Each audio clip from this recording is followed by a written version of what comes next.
Hello, hello, hello, hello. Welcome, welcome. This is Saturday morning now. We are trying to give you updated on what is happening. So let us go. Let us go. Give a point of view whereby everyone logically understands what is going on in the polity, and not just understanding, we're educating ourselves. So we don't know it all. Our analysts right here in the studio do not know it all right? They don't know it all. But what we do is, when it's now time for you guys to give reactions, you tell us precisely what you think, what you know, and we can even go down memory lane for a lot of us who are historians. This platform encompasses all age groups, so long as it's comprehensible for you to understand what is going on in the polity. And most times you think that we talk. No, we don't just talk, we educate. It's important we educate what we are reading in the news. We expose what is hidden, what they do not want us to know, and then we look at it. Beyond looking at it, we also have analysts who break down these issues to a very logical conclusion. Ladies and gentlemen, I don't know how to feel this evening when I read the report about the 210 trillion naira, which obviously there was a conversation between Nwata, the what do you call him, APC chairman, right, and NAPIM's director.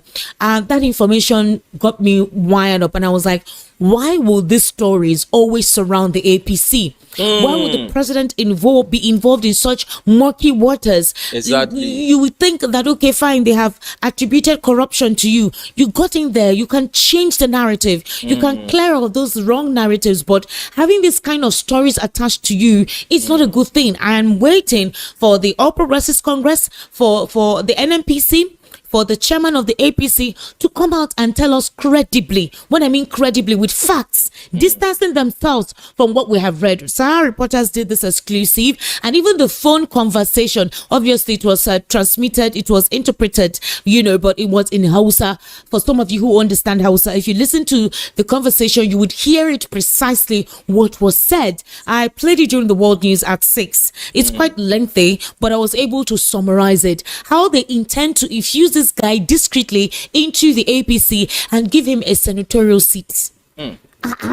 So what Adam Soshomole said is indeed true, that once you enter APC, all your sins are forgiven. Like, it's an embodiment for you to carry on with corrupt practices, and so long as you're in the party, you will not be prosecuted, you will not be fished out. So what differentiates the party or the members in that party from those who they are currently prosecuting? You're prosecuting El Rufai over 650 million, 50 billion naira while he was in government. You now have to discreetly infuse somebody who is alleged of looting 210 trillion naira. You've not told us where that money is, where they took it to. So to protect it, you have been calling the president. They even had the audacity to mention the president's name. That the conversation and the story has been on the table for 4 times. That the president has promised he will look into it. Look into it, Bawo. Look into it as in how. And then, in other words, they're even telling them to go get A4 paper. Do a discreet way whereby he will be given a position to occupy, and once he joins the APC and given that senatorial slot, they're even confident that he will win it. So after that time, nobody will query the 210 trillion. It is high time the Senate, with such vigor that they used to sign the Electoral Act into law because it pleases their conceited notions, they should, as soon as possible, compose a committee to open up this 210 trillion. Otherwise, the entire Senate is corrupt. If they don't do this as soon as possible. They have debated this case in the National Assembly before, ever since they kept quiet. If with this probe, this leakage that is exposed by Sahara Reporters, and they refuse to address it, it means everyone in that Senate is complicit. I cannot even begin to imagine the magnanimity of the corrupt practices that goes on in this government, unaccounted for, and nobody is saying anything about it. Can you just imagine this kind of thing? Can you just imagine this? And yet they are borrowing with our names, our children yet unborn, they are borrowing money for supposed projects. Are you telling me that the president that asks the Senate to give him extra money for the Sokoto Badagry Highway, that is 210 trillion naira, they couldn't use it for it? Is that what you are telling me?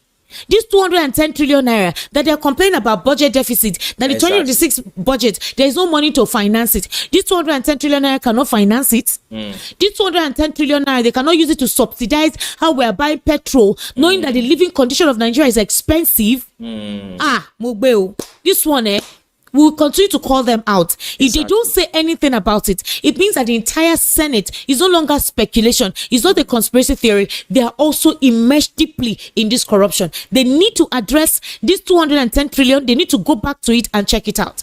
I was extremely appalled. It's so bad that they said they're even calling the first lady into it. That they want to see if they can give him health minister. You know, they're seeing how they can get the first lady to help them push that agenda. And Bayo Onanuga has not come out to talk. Bayo Onanuga has not come out to distance his principal from this nonsense. But it's very easy to speak on politics. Yes, if it's Obi now, they will come out and attack Obi and say Obi did this, Obi did that. Obi did this, Obi did that. Why is Obi defecting? Why is Obi buying groundnut on the roadside? Why is Obi going to do fundraising? Why is Obi doing charity work? Now is corruption. Everybody has kept mute. They have gone to their tent. If it's Obi now, all of them will wake up and attack him. Bala has not come out to distance his principal from this rubbish. But it is very easy to pick another political elite who are not in government. When you're supposed to be defending the policies of your principal and your government. It's appalling to see how things happen in this government. No accountability, and they feel nobody will say anything or do anything. By the time you call out the rot in the system, they arrest you. That's the latest thing they do now. You call out a deficiency, you call out an anomaly, you're taken into custody. A young lady in Enugu State called out the poor health sector in that place, how they are working, and there's no electricity. That lady was arrested. It took Alex Onya to facilitate a lawyer that will make sure that lady is released. Can you imagine such nonsense? The same thing too with University of Nsukka. Somebody called out the decrepit, dirty environment they are living. They held that lady hostage. Justice Crack called out the poor feeding condition of Nigerian army. Now the same army carry him come on. They said he's inciting the army. He's inciting them to cause mutiny or what? What are we doing? It's quite appalling. It's quite appalling in this our country that if you talk now, they will hold you. If you talk, you are being held. You are being held. I really don't know how to say this. And at the end of the day, it's all tied up into, no, it's because he's from this place. That is why they're attacking him. It's because he's from that place. That is why they're attacking him.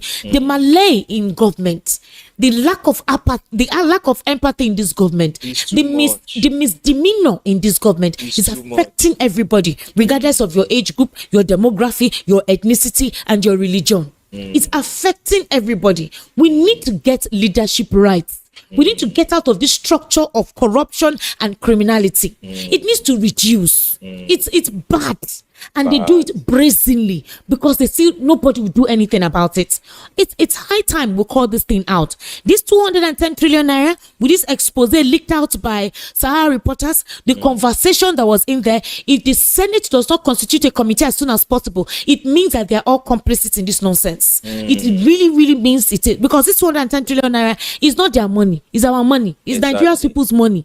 So they need to do something about it as soon as possible, unless Sahara reporters is lying, unless the conversation they released is false. And since nobody has come out to defend this narrative or to distance themselves or claim it is AI, then it means that this allegation is something that is worth looking into, and the government needs to look into it.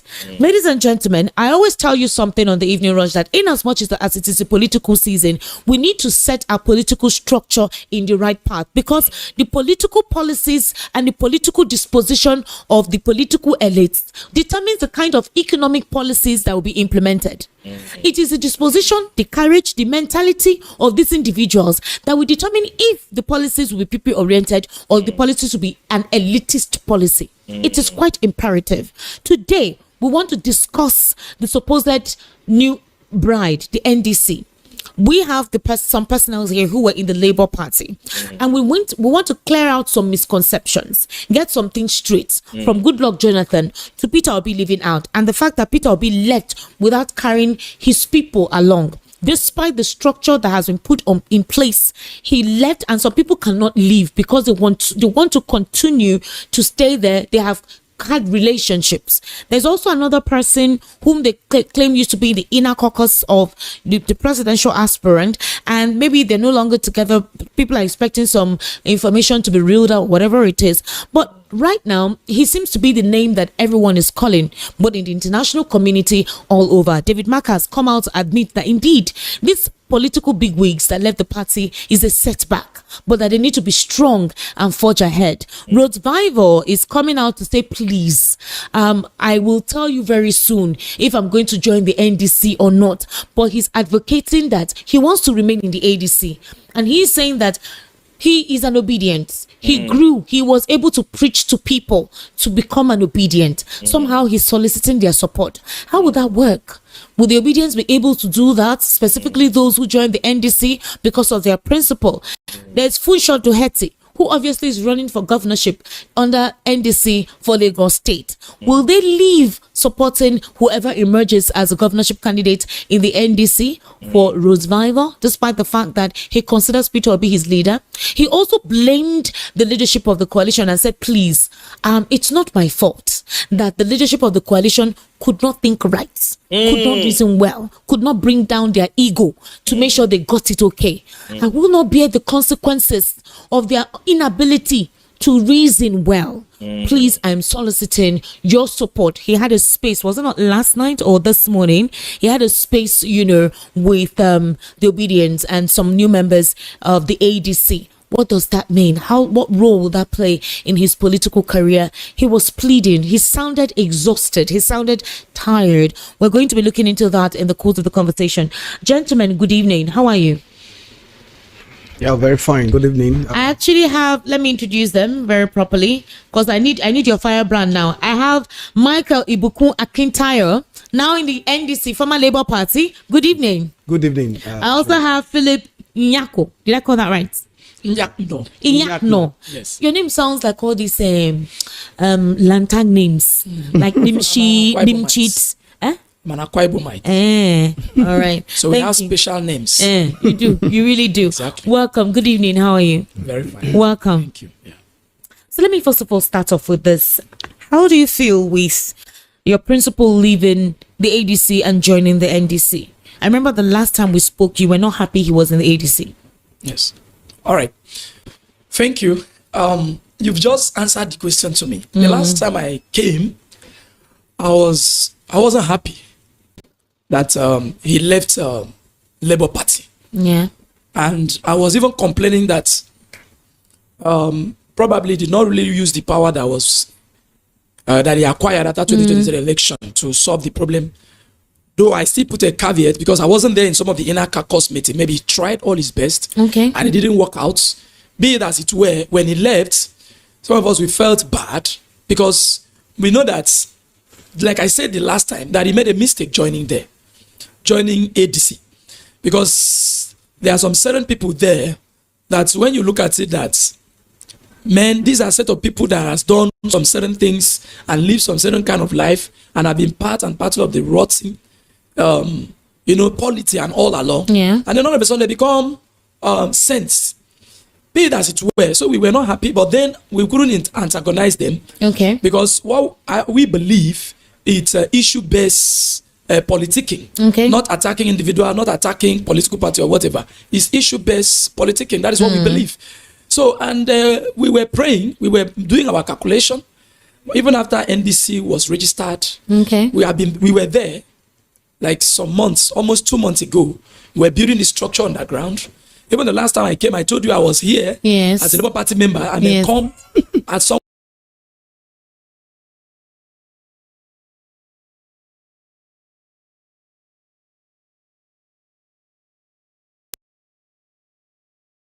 thing that is going on, you understand that this is an attack on P2B. So we are going now. We'll come back live at 7 o'clock at night.